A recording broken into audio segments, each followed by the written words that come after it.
संभव है और उसको हम करके रहेंगे। कुछ इंफ्रास्ट्रक्चर की जरूरत होती है, बिजली, सड़क, पानी और कानून व्यवस्था। इस पैमाने पर आप कहां देखते हैं? और चूंकि आपने बिजली का और पानी का जिक्र किया, ईआरसीपी को लेकर विपक्ष कह रहा है कि ईआरसीपी बस घोषणा कर दी गई है, आपने एमपी से एमओयू साइन किया है तो दिखाइए। आपकी तरफ से यह कहा जा रहा है कि मुख्यमंत्री और प्रधानमंत्री ने ही इसकी घोषणा की है और वही इसका लोकार्पण भी करेंगे। दूसरी तरफ अगर मैं बिजली की बात पर आता हूं तो सर, बिजली का सवाल यह उठता है कि 2027 में राजस्थान आत्मनिर्भर बनेगा। आप इस अपने नजरिए को पेश करते हैं। अक्षय ऊर्जा की बात वहां पर लगातार होती है, लेकिन ग्रीन एनर्जी में भी अभी हमें आगे बढ़ना है, पानी में भी हमें सक्षम अभी होना है, ग्रीन एनर्जी में भी आगे होना है। तो ये रुकावट क्या लगता है कि समय पर दूर हो जाएंगी और जो उद्देश्य है, जो चाहत है, वो पूरी हो जाएगी? बहुत अच्छा सवाल है रविंदर, और मैं आपको धन्यवाद देता हूं इस सवाल के लिए। आपके सवाल के माध्यम से मैं जितने इंडस्ट्रियलिस्ट इसको सुन रहे हैं, मैं उन तक ये बात पहुंचाना चाहता हूं कि 6 महीने के अंदर अंदर, सरकार के 6 महीने के बनने के अंदर अंदर, जो पाली मारवाड़ इंडस्ट्रियल एरिया है, वहां पर हमने 5 लाख करोड़ लीटर पानी की व्यवस्था कर दी है, मात्र 6 महीने के अंदर। इंडस्ट्रीज को भी पानी की जरूरत पड़ती है, और पिछले 5 साल दुख की बात है, आप देखिए जिस तरह से अभी भगवान पानी बरसाते हैं और वो बरसा हुआ पानी कहर भी ढाता है और उसके बाद समुद्र में बह के निकल जाता है, उसका हम संरक्षण नहीं कर पाते, लेकिन हमारी सरकार करेगी। प्रधानमंत्री मोदी जी का संकल्प है और उस पर काम शुरू हो गया है। करीब 275 करोड़ का प्रोजेक्ट पास हो गया है, जो पाली मारवाड़ इंडस्ट्रियल एरिया को 5 लाख करोड़ लीटर पानी पहुंचाएगा। उसके साथ साथ कम से कम 23 जिले ऐसे हैं जहां आज पानी की कमी है, वहां पानी की व्यवस्था करी जा रही है। बात रही बिजली की, बिजली के अंदर 1.5 लाख करोड़ के एमओयू हो चुके हैं, सोलर पावर के भी, थर्मल पावर के भी। उसके साथ साथ, और ये पीएसयूज के साथ हुए हैं, सरकारी कंपनियों के साथ हुए हैं, तो निश्चित तौर पर ये होंगे। उसके साथ प्राइवेट सेक्टर से भी हम इन्वेस्टमेंट मंगा रहे हैं। ऊपर से पिछली सरकार ने जो कैप लगाया हुआ था, आप इंडस्ट्री लगाना चाहते हैं, आप बोलते हैं हमारे को बिजली चाहिए। मान लीजिए राजस्थान सरकार आज आपको बिजली नहीं दे पा रही, आप कहते हैं साहब मैं खुद लगा लेता हूं अपना बिजली का प्लांट। पिछली राजस्थान की सरकार बोलती थी ना, आप नहीं लगा सकते, हम देंगे भी नहीं, हम लगाने भी नहीं देंगे। ये कहां की सोच है? हमारी सरकार ने इसके ऊपर विचार विमर्श कर रहे हैं और जल्द इसके ऊपर हम निर्णय देंगे। जो पिछली सरकार ने कैप लगाई हुई थी बिजली की प्रोडक्शन के लिए, उस कैप को हम बदली करेंगे, हटाएंगे, चेंज करेंगे, ताकि जो इंडस्ट्रियलिस्ट खुद की बिजली लगाना चाहता है हम उसको भी समर्थन करेंगे। तो बिजली की भी समस्या का समाधान हो रहा है, पानी का समाधान हो रहा है। हम स्किल डेवलपमेंट के अंदर नए विचार लेकर आ रहे हैं, तो हमारे जो युवा हैं उनकी स्किल डेवलप करके हमको देंगे। हम इंफ्रास्ट्रक्चर को चेंज कर रहे हैं, हम लैंड कॉस्ट को कम कर रहे हैं, हम 2 चीजों पे काम कर रहे हैं। और मैं चाहता हूं कि आपके सुनने वाले इन 2 चीजों को ध्यान से सुने।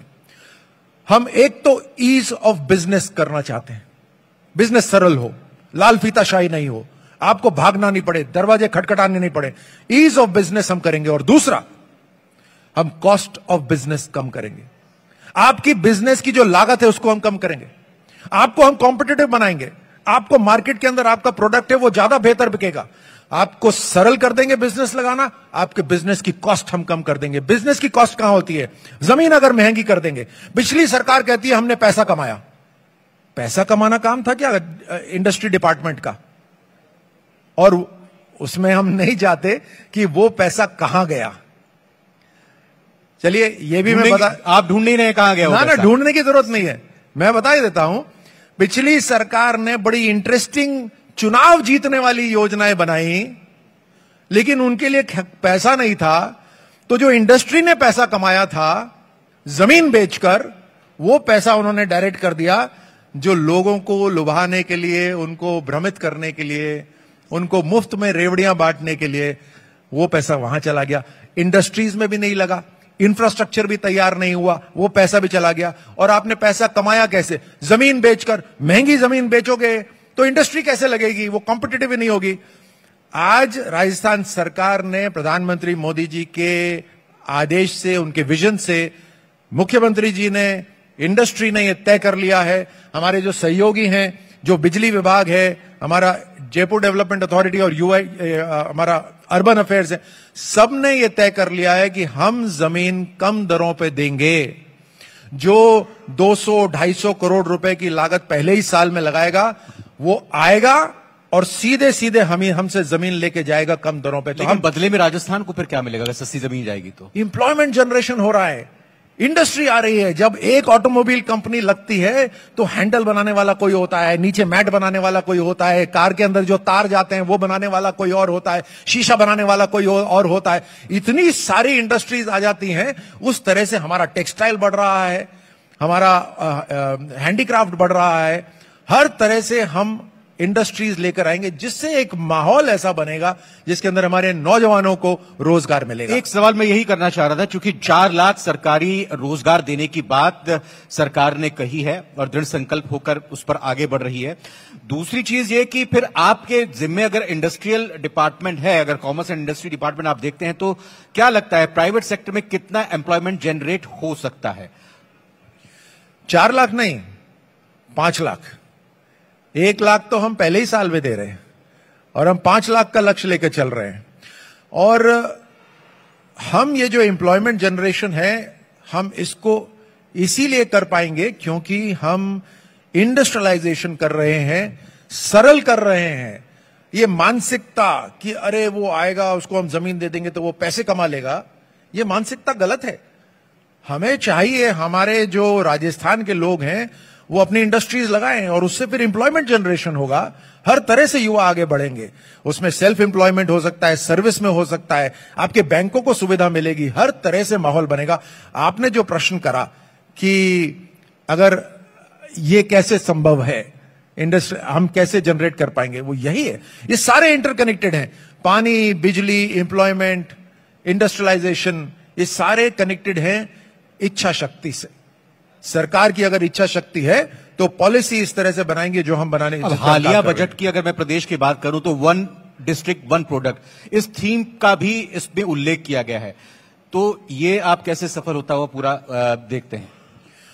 देखिए रविंद्र जी, इसमें प्रधानमंत्री मोदी जी का बहुत अच्छा विजन है कि मान लीजिए हमारे जयपुर के नजदीक ब्लू पॉटरी का काम होता है, या बात करें जैसलमेर के अंदर कशीदाकारी का काम होता है, या जोधपुर के अंदर फर्नीचर मैन्युफैक्चरिंग का काम होता है। इन सभी जगहों को, और ऐसे अनेक जगह हैं, गंगानगर के अंदर संतरों का बहुत बड़ा उत्पादन होता है, उसमें हम जियो टैगिंग करेंगे। उसके अंदर हम जो इनका ट्रांसपोर्टेशन है उसके अंदर सरलता लेकर आएंगे। हम फोकस करेंगे हर जिले के अंदर जो प्रोडक्ट है उसको किस तरह से ज्यादा बेहतर मार्केट कर सकते हैं, उनकी क्या समस्याएं हैं उनका समाधान कर सकते हैं। ऐसे फोकस जब होगा तो वहां पर नेचुरल ग्रोथ होगी, आर्टिफिशियल ग्रोथ नहीं, नेचुरल ग्रोथ होगी वहां पर। उसी की जरूरत है। बिल्कुल, वैसे तो आपने अपनी बात रखी, लेकिन मैं लास्ट में चाहूंगा कि आप जो इस वक्त न्यूज 18 राजस्थान के इस मंच पर इंडस्ट्रियलिस्ट या राजस्थान के हों, देश के अलग हिस्सों के हों या देश के बाहर भी हों, उनसे क्या अपील करना चाहेंगे, क्या आग्रह करना चाहेंगे राजस्थान में निवेश करने के लिए, प्रेरित करने के लिए? Rajasthan is open for business. हम बिजनेस करने के लिए पूरी तरह से तैयार हैं। आपको जैसा अनुभव पहले रहा हो उसको भूल जाइए, क्योंकि बिल्कुल नया अनुभव होगा राजस्थान में आपके लिए। सिंगल विंडो क्लियरेंस बहुत लंबे समय से चल रही है, लेकिन उसको हम कारगर करेंगे। आपको घर बैठे आपको समाधान मिलेंगे। हमने ऑनलाइन एमओयूज का सरलीकरण कर दिया। आप आज इंडस्ट्रियलिस्ट हमारी वेबसाइट पे जाकर देख सकते हैं कि कौन से इंडस्ट्रियल प्लॉट